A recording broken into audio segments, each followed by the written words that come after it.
Gambhira bridge આજે વચ્ચેથી તૂટી પડતા પ્રાથમિક માહિતી પ્રમાણે 7 વાહનો નદીમાં ખાબક્યા હતા અને 9 લોકોના દુઃખદ મૃત્યુ નિપજ્યા છે। અસંવેદનશીલ તંત્રની કામગીરીના પ્રતાપે રોડ રસ્તા બ્રિજ પરથી પ્રસાર થવું હવે સલામત નથી।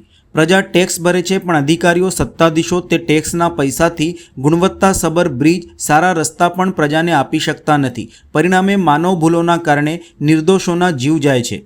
તપાસના આદેશો થશે, કમિટીઓ બનશે અને નાના કર્મચારી સામે એક્શન પણ કદાચ થશે, પણ થોડા સમય બાદ ફરી પરિસ્થિતિ જેસે થે બનશે। તંત્રની આવી બેજવાબદાર લાપરવાહીના કારણે આજે ગંભીરા બ્રિજ વચ્ચેથી તૂટી પડતા 7 વાહનો નદીમાં ખાબક્યા હતા અને એક ટ્રક બ્રિજ ઉપર લટકી રહી હતી। ઘટનામાં 9 લોકોના દુઃખદ મૃત્યુ થયાની સત્તાવાર માહિતી મળી રહી છે, જ્યારે કેટલાક લોકો ઈજાગ્રસ્ત થતાં તેમની સારવાર પણ ચાલી રહી છે। દુર્ઘટનાના કલાકો બાદ પણ હજુ ઘણા લોકોની ભાળ મળી નથી। પરિવારજનો પાદરા, મુજપુર અને એસએસજી હોસ્પિટલમાં પોતાના સ્વજનોને શોધી રહ્યા છે। બ્રિજ તૂટી પડવાની ઘટનાને લઈને પહેલાં તો ઊંઘતું તંત્ર અંતે દોડતું થયું હતું। વડોદરા શહેર જિલ્લા કલેક્ટર અનિલ ધામલિયા સહિત અધિકારીઓ પણ ઘટના સ્થળે દોડી આવ્યા હતા।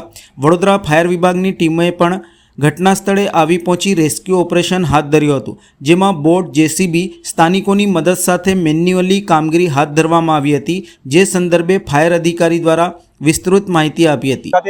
એક બ્રિજમાં કઈ વ્હીકલ જે છે બ્રિજથી પડી ગયા એવી ઘટનાની ખબર આપણે મળી હતી। તો આ ઘટનાને આપણે જાણ હોતા જ આપણે ઈઆરસી ટીમને અહીંયા મોકલી દીધું। સાથે મારી 2 ટીમ પણ અહીંયા આવી ગઈ છે અને રેસ્ક્યુ અને સર્ચ એન્ડ રેસ્ક્યુ ઓપરેશન આપણે ચાલી રહ્યું છે। 4 થી 5 વાહનો તો અત્યારે આપણે ટીમથી આપણે જોઈ રહ્યા છે, બાકી રેસ્ક્યુ ઓપરેશન આપણે ચાલી રહ્યું છે। રેસ્ક્યુ આપણે અત્યારે કંઈક લોકોને રેસ્ક્યુ કરાઈ છે, બીજી આપણી રેસ્ક્યુ ઓપરેશન ચાલી રહ્યા છે।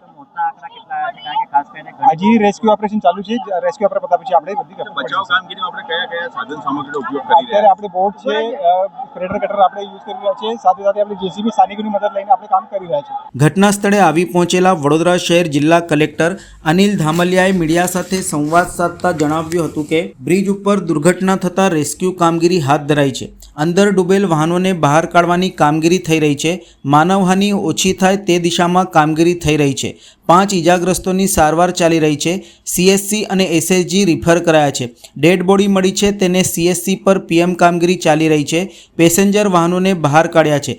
ભારે વાહનોને બહાર કાઢવા માટે મેકેનિકલ એફર્ટ લગાવાઈ છે, તેના માટે રસ્તો થઈ રહ્યો છે। થોડી વારમાં તે કામગીરી પણ શરૂ થશે। 9 ડેડ બોડી મળી છે, 5 ઇન્જર્ડ છે, તેમને સારવાર અપાઈ રહી છે। હાલના તબક્કે પ્રાથમિક ભૂમિકા રેસ્ક્યુની છે।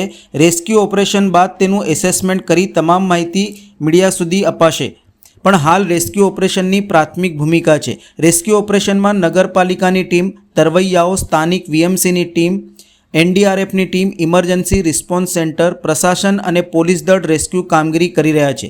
રેસ્ક્યુ કરવામાં ઉપરના ભાગે ક્રેન પહોંચી શકાય તેમ નથી।